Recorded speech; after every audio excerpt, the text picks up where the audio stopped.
Today on CityCast Denver. Listen, bud, you're about to meet a self-proclaimed Denver Foo. He's behind my favorite local Instagram account, at DenverFoos303.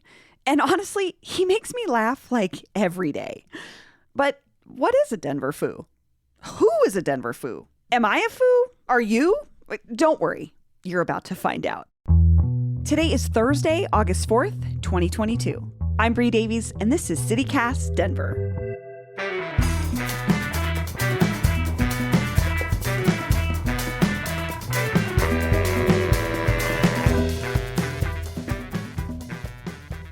Benny, welcome to CityCast Denver. Thank you for having me. This is amazing. So I'm a big fan of your work. You and your brother run this Instagram account called Denver Foos. And I would love to start with explaining to folks who maybe don't know or haven't heard of it, what or who would you describe as a Denver Foo? I basically somewhat ripped off Foos Gone Wild. There's another page that does the similar things that I'm trying to create, but I feel like there's a different cultural connection within the city of Denver. So like Los Angeles and California and Texas, they have different types of foods. So basically just guys in the Hispanic community that have a specific style, maybe a specific haircut, the way they wear, and women too. You're alluding to the haircut idea, and I think that there's different eras and ages of foos, right? So like Definitely. a younger foo might like have... Edgar, I think it's like more of the modern day Denver foo. You know, you see them at the movies, you see them at anywhere at the malls, roaming the malls. You know, they might have a polo shirt with some True Religions and some Jordans on. That's probably like the new Denver foo kind of style. But that style's kind of been circulated and recycled for like quite a bit throughout the years. I think like Polo and True Religion has made a lot of money off of Denver Foods, to be honest with you, and Jordan. I mean, I wear those same brands as well, so I would say I'm a Denver Food too. And like I'm thinking of like the big cubic zirconium earrings and like the Edgar haircut you're kind of talking about, which for folks who don't know, it's sort of like a Caesar. It's like a very straight across the forehead. Bowl cut Caesar. It's a bowl I think cut that's Caesar. The best way to describe it. It's pretty unique hairstyle. And so that's like the younger version of the Denver Foo.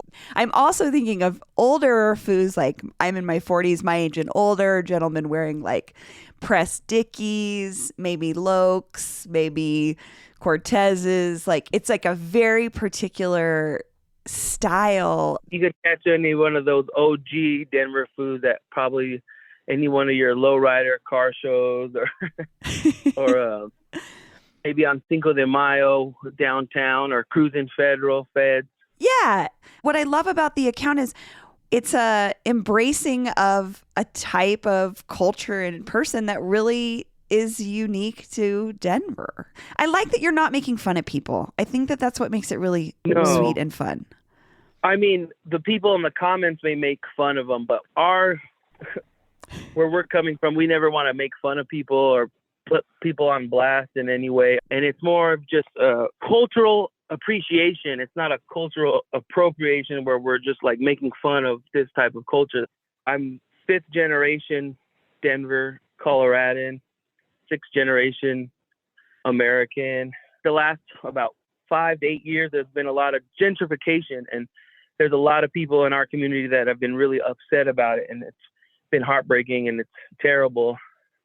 So I also wanted to just create a way of highlighting our culture without losing our culture, because there's a lot of places in the city that are embraced not just by people of my culture, of the Hispanic community, but anybody that's from Denver, that's been here their whole lives and they've seen a drastic change in our city.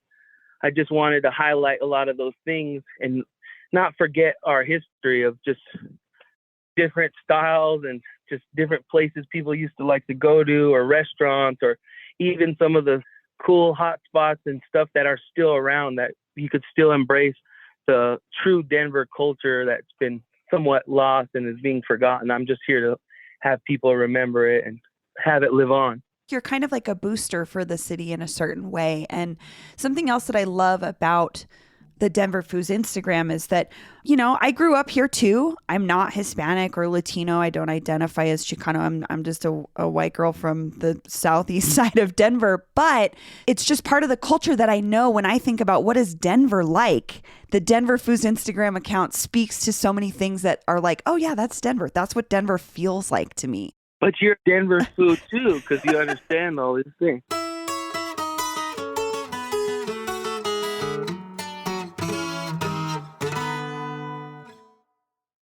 Are you still quoting 30-year-old movies? Have you said cool beans in the past 90 days? Do you think Discover isn't widely accepted? If this sounds like you're stuck in the past. Discover is accepted at 99% of places that take credit cards nationwide. And every time you make a purchase with your card, you automatically earn cash back.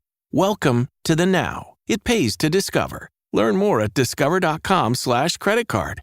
Based on the February 2024 Nielsen report. My cat Freddie loves to be brushed and cuddled.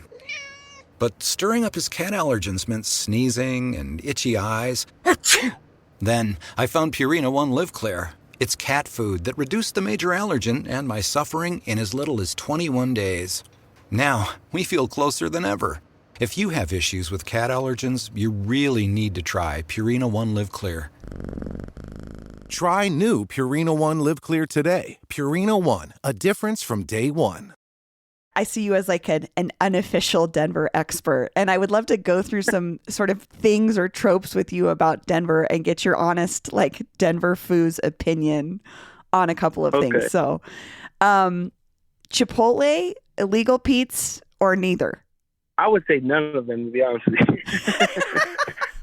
I'll give it to illegal Pete's because they stay open late, and I think that's where a quarter of Denver Foods may go, but I think most of the Denver Foods, after they're at the clubs or at the bars or whatever, they're going to be stopping. They're at Tacos Rapidos or at Chubby's. Oh, Chubby's. So yep. No, I was just going to say, depending on what side of town you're on, you're either at Chubby's on 38th or maybe you're at Tacos Raps on Alameda or. Correct. Yep. So would you say that either of those spots are your favorite burrito place? Like, is there a good place that you go for a burrito? My grandma's. That's where I go for a good burrito. You could ask any Denver food or their mom or I could just make my own, bud. I bet the best green chili. You don't even know. It's true. The best green chili is when someone's family has their own recipe for it. Like, yeah, I see that question quite a bit. A lot of people say, do a poll. Where's the best place to get green chili? And like, that's always my answer. It's like, my kitchen. My grandma taught me how to make this for generations. That's the true Denver green chili. Yeah, but because it's different. Some people like it super spicy, super hot, freaking dynamite. I mean, I don't even know sometimes. It's a little too hot for me, and I'm a Denver food. I'm like, I like to taste the rest of the food, bud. Damn. That's my complaint with Chubby's is it's just too spicy, and I like start crying, and I'm like, why do people do this to themselves? I think what makes me cry is when I'm waiting for it for so long. Like, I'll be in, like, it feels like especially, I mean, most of the time when I go, I'm a little inebriated after a long time, and I'm waiting there for like an hour and a half, and then I'm almost halfway through. I have to probably go to 7-Eleven and get like a tall can to just like not, so I don't get a hangover at Chubby's. That's like the quintessential Chubby's experience too, is you get out of the club and then you go to the other club called Chubby's, and then you stand in and it used to be different before they expanded into their bigger building. Their old building was so tiny, and I just remember being like packed in there like sardines. Everybody's like so hungry, they want to fight. They're drunk. They're like, it's taking fights and everything. It's taking forever. Oh man, there's Chubby's. I'm sure they could start their own podcast and tell all the stories of what goes on and at those nights. I love that idea. I mean, like the Chubby's lore around the restaurant and the family and everything is like such a Denver story too. And it's an acquired taste for sure. Yes. Chubby's is an acquired taste. I think even the people that eat it, that think it's good or like say it's good, they're still like they don't know. It's just an acquired taste that they've been eating their whole lives. So Totally. So speaking of Chubby's, it's in this neighborhood that is highly contested over what it's called. So would a Denver Foo be a Highlands guy or a North Side guy? a North Side baby all the way. I mean, the North Side covers a larger area than just the Highlands part. It's anything north of Colfax. So it's all on a technicality, I guess, for like, the real estate market and people wanting to make it sound more better. So they just want to say the Highlands, but it's not the Highlands. It's the North Side. Everybody knows that. Like, you could even ask sports personality Vic Lombardi. He's from the North Side, and he'll go rounds with the people on TV, on his radio shows, because he's Denver born and he's always repping for the North Side. I know. I'll never forget that. There was that moment where, like, I think Katie, when she said something about she said something about the Highlands, I think in relationship to Bones Hyland, and Vic corrected her immediately and was like, it's the North Side. And I was like, I was just like, every Denver Foo watching this moment right now is like, thank you, Vic. Like, thank you for the correction. So speaking of Vic Lombardi, I think another thing that Denver Foos really embraces is our sports teams. And so I would love to hear like your Denver pro sports franchise power rankings. Like, who's the number one? Are we the Broncos, Nuggets, Avalanche, Rockies, Rapids, Mammoth? Like, what is the best, most Denver team? Oh, it's got to be the Broncos, bud. Like, they've been around the longest. They've been the most predominant. They've been to the most championship games. I mean, they're tied now with the Avalanche. Go Avalanche. But they've been the prominent team and anchor for the whole entire city for sports. It's just a cultural thing. Like, Sundays are for the Broncos, and everybody knows that. The whole city, the mood can swing either in a good, happy way or a negative, bad way, depending on how good they are and if they win. I mean, my grandma is 90 years old, and she is always asking us, did the Broncos win? Did you watch the game? And she don't even really care too much about sports, but she cares about the Broncos. That's just the cultural impact that the Broncos have on the city. It's a whole different energy and impact that the Broncos have. I mean, the Avalanche kind of got some of that when they first came because they came and won right away. The Rockies, it's just more of a party to go to Coors. It's a party spot, yeah. The Nuggets, they're kind of like a wild card. Like, people are in or out with them. But, yeah, the Broncos reign supreme in the city for sure. Yeah, I feel like you can always tell, like, one of my gauges for the love of the Broncos is if you go to the grocery store on Broncos, like, a game Sunday, everybody that works at King Soopers is wearing their Broncos gear. That's like... well, I could even take it this farther. So I'm a Denver Foo. Anytime there's a wedding, a quinceañera, something of very importance within the family or whatever, there's always that one guy. He's got his Denver Broncos jersey. No, it's true. I see that, like, everybody's one uncle or tio in like a nice pressed Broncos jersey with like some pressed black jeans or some. Yeah. It's nice, cleanly pressed. They'll even probably have some dress shoes on with it too, some Stacey Adams or something. I'm like picturing this exact person that I have seen at so many Denver weddings. Yeah. That's amazing. So Broncos training camp is happening right now, and I want some Broncos hot takes from you. John Elway, Peyton Manning, Russell Wilson. Which of those three doesn't belong? Oh, man. Well, that's pretty tough because a lot of Denver Foods, John Elway on the field, he's God. So that one's kind of hard to say. But maybe in his front office role, probably be out. Russell Wilson has still yet to prove anything. I mean, the impact is already there as far as what he's brought in. The spotlight is back on us again, and we feel like we're back in relevancy. Peyton Manning, what he did, I don't know. That one's a really hard one. I guess I would say Elway in the front office is out. Okay. But not the man on the field. Yeah, I mean, that's a really good distinction too, because like there's never been a Bronco on the field that has made as much of an impact culturally on Denver as John Elway. Like he really, I think, cemented that idea that this was our team and it was something to be proud of. When people think of Denver and think of sports, that's the first person they think of. Well, Benny, I think you're awesome and I love your Instagram, but I have to say I'm a little bit worried because people are going to hear this conversation and sometimes more attention can bring problems. Like, where are you all at with this? Can I trust that Denver Foos is going to stay legit?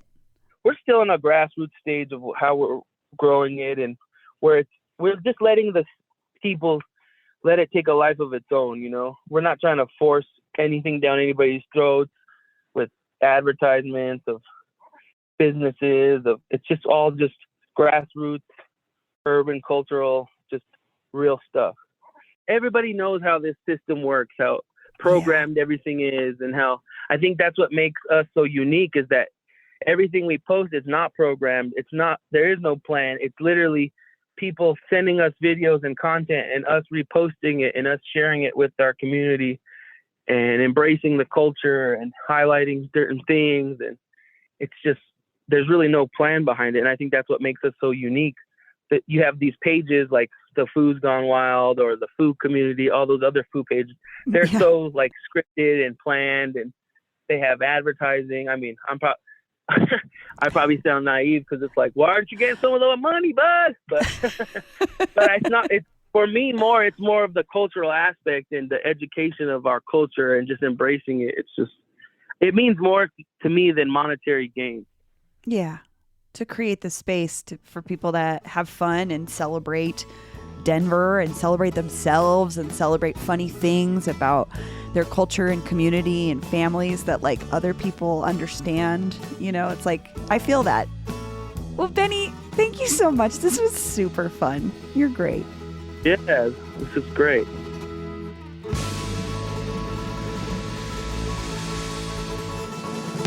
And here's what else Denverites are talking about.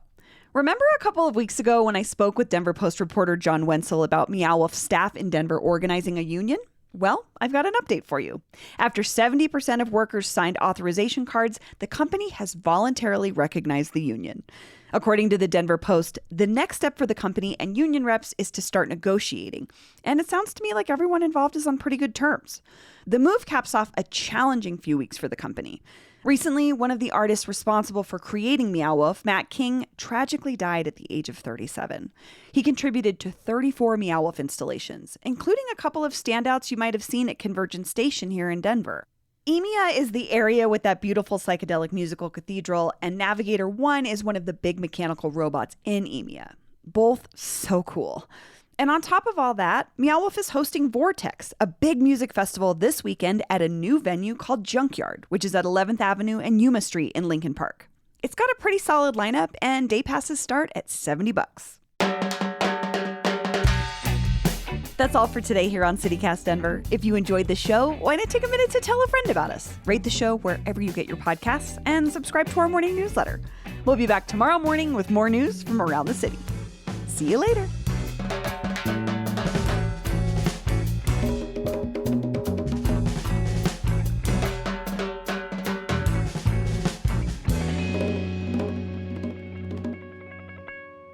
Elitch's or Lakeside? Ooh. Lakeside now or 1964? No.